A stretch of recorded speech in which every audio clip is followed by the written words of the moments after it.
You felt it again this Sunday. The pew was full, the music was loud, and somehow you have never felt more alone in your life. Name what happened. You walked through those doors looking for shelter, and instead, the room handed you 100 small reminders. Couples saving seats for each other, the young mothers bouncing babies on their hips, the ring catching the light on the hand of the woman leading worship. You smiled at all of it. You meant the smile. And still, something in your chest went quiet and cold, like a candle nobody remembered to light. You have started to believe a lie, and someone has to love you enough to say it to your face.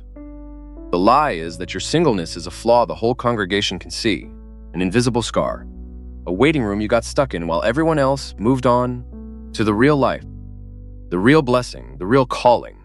So you sit in that crowded sanctuary doing math no one asked you to do, counting anniversaries that are not yours, measuring your worth against a finger that has no ring.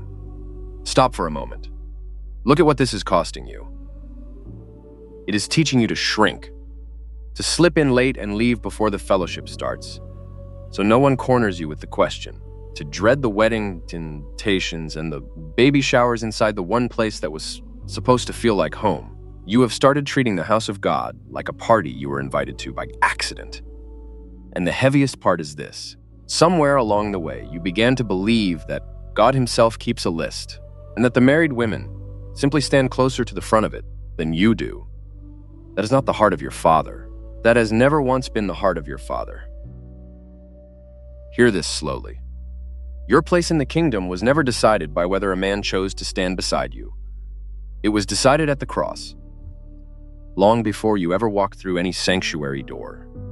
The God who hung the stars does not love a married woman more on Tuesday and a single woman less on Sunday. He is not impressed by the ring. He is moved by the heart. And he has been watching yours this whole time. Even on the mornings you felt like a ghost in the third row. There was a woman who all but lived inside the temple. Her name was Anna. Luke tells us she was married only 7 years before her husband died. And then she carried her widowhood for many long years after, deep into old age. Alone, no husband at her side, no children named in her story. Just one single woman in the house of God. Season after season after season. While the crowds came and went, she stayed. She worshipped with fasting and prayer, night and day. Now hold this close. When the Messiah was finally carried into that temple as a newborn, of all the people streaming through those courts, of all the married and the settled and the celebrated, one of the very first on earth to recognize him was this single woman in the corner. She came up at that very hour. She gave thanks to God, and she began to tell everyone still waiting for redemption that he had finally come. God did not overlook the single woman tucked away in his house.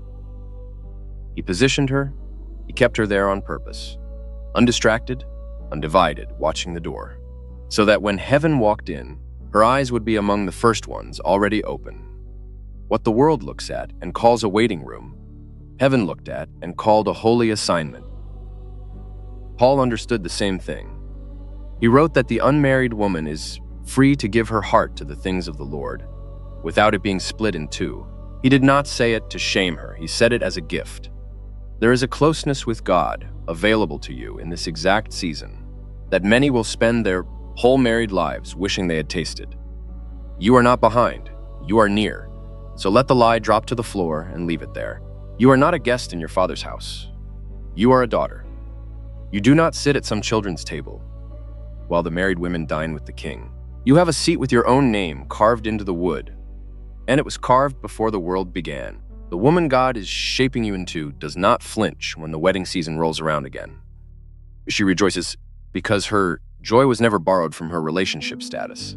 She walks into that crowded church with her chin lifted, not because she finally found someone, but because she finally remembered she was already someone's. She stops counting the rings in the room. She starts counting the 1,000 quiet ways she has been carried. You came to that building looking for a place to belong. You have belonged the entire time. The ache you felt in that full and noisy room was never proof that God forgot you. It was the deep hunger of a heart that was built to be filled by Him first, and Him most. No husband was ever going to finish that work. Only He can. So next Sunday, Walk through those doors like a woman who knows exactly whose house she is standing in. Because you do.